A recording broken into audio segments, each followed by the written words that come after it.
Hello, I'm Mary Johnson. And I'm Rebecca Dillon. And we're interviewing Hamira Khan today. How long have you worked for the SYP? I started working for the Scottish Youth Parliament in September 2010, so it's about a year and a half, going on to 2 years, but it doesn't really feel that long. Sometimes, I feel like I've only been in post for a couple of weeks. Absolutely love what I do, and what got me involved in working with the Youth Parliament is because I'm really interested in politics and current affairs, and I love working with young people, so the two of them together, it's like a dream job, so I absolutely love what we do. Is it a rewarding job? Oh, absolutely. And I think it's rewarding because you see young people who are coming into the Youth Parliament, maybe with low self-esteem, not very confident in speaking and debating, but going through the SYP training program, which we have an accredited training program.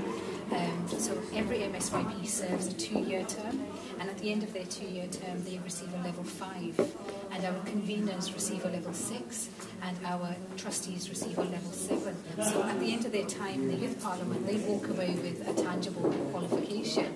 So it's rewarding to see them develop, because they have to go through all the training, all the modules to develop themselves, and how to, things like communicating effectively, how to be a good debater. You probably saw from the member motions debates this diverse range of topics which are debated in the Youth Parliament. So our members go away and they do their research and they come back very articulate comments. So I find that really rewarding when I've met somebody who's just come into the Youth Parliament for the first time, quite timid and shy, and by the end of their 2-year term, they're raring to go and they challenge politicians and they're challenging formal decision makers. So that's what that kind of inspires me to carry on doing what I'm doing. Have you gained any achievements from being involved in the Youth Parliament? That's a really good question. We have, as an organisation, and our main achievements were in our consultation for our manifesto. We received over 43,000 responses from young people all over Scotland, so that was a big achievement for us because it's the largest public consultation to date. And the way we done that was we've got our 150 MSYPs, so they went out to their local communities, they went into schools, so they consulted with all young people in the area. They also went to lots of festivals. You've probably heard of like Belladrum and Young Carers festivals. And we went along to all the festivals and Fresh Affairs before university starts to ask young people to respond to our consultation. So in total, over the summer period, we received, the exact number is 42,804 responses. So that's a really strong mandate for Youth Parliament to say this is what the issues that are important to young people, and it's our job now to take that to the government to lobby on behalf of young people. And I think one of the other biggest achievements we've had is the training program that I mentioned. It's the first time in SYP's history that MSYPs will receive a qualification, and I think it's fantastic, and that's a personal achievement as well, because our MSYPs are volunteers at the end of the day. They put so much effort into their role that it's good to give them that reward at the end. Is that a difficult job?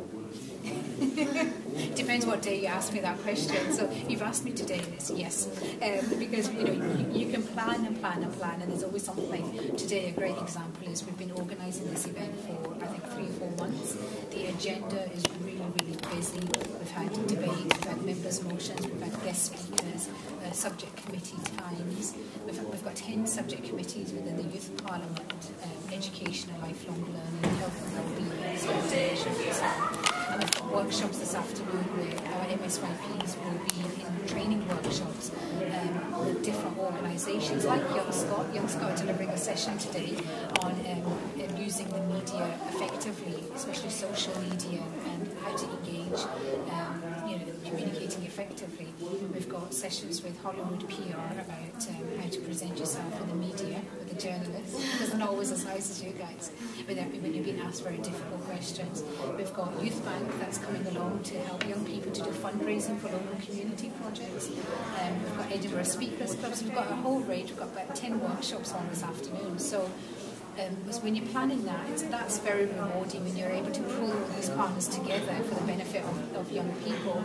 But one thing is that you always find challenges, and today's a great example of that. One thing we did not take into consideration, because we did not expect, is that the train services are down today. So now we're having to reschedule a lot of our travel itineraries. A lot of people have come by train. So, and the other difficulties are the boring things like convincing politicians that this is what young people in Scotland want. And one of the examples of that would be our last campaign. I don't know if you heard about it. It was called Love Equally, and it was the equal marriage campaign, especially when youth unemployment is so high at the moment with the recession. The politicians were saying this is really the most important thing that's important to young people in Scotland. So it's a challenge trying to convince them that actually it's because young people in Scotland are our future and they want to live in an equal and fair society. So I think wherever you, whatever you do, you guys will go to teaching, there'll always be challenges, but the best tip that I can give you is just, be strong and just keep going and going and going. And you're going to have bad days, but just seek the support of your teachers and your family, people around you. Don't be a martyr and a soldier fighting on.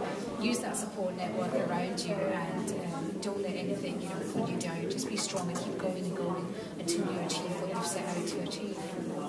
You were saying about media asking difficult questions. Have you ever had a really bad experience asking a really awkward question? I was a candidate once in 2010 general elections. When it was the Westminster elections, I was a candidate. The seats that I was standing was a very, very high-profile seat, so there was a lot of media attention. And I was representing a party where I knew I wasn't going to win, but I was doing it for the experience. So you'd get lots of volatile questions from media to say, why are you bothering? Why are you bothering with this much energy into something that you're not going to achieve at the end? And I was just trying to get that message, especially at a time when we had the expensive scandal, to say, there are some people out there who are genuine and they're ordinary people who want to try and influence change. So unless we're involved, we're not going to influence change. There's no point sitting back and moaning about it. You need to be part of the process. But I think I'm trying to remember off the top of my head. I do remember being at an event once, and my husband was there, and somebody didn't ask me, they asked him, why are you not standing as a political candidate? And why are you allowing your wife to stand? And I thought, I'm really not into gender bashing, but I'll fight for women's rights. And I thought that was really derogatory. So I was trying to send a message there. It wasn't from the media. And I have to say, the media, they're human as well. So they're people at the end of the day. I always say to, especially our MSYBs, don't be frightened. What's your favourite part of your job? My favourite part is going out meeting people.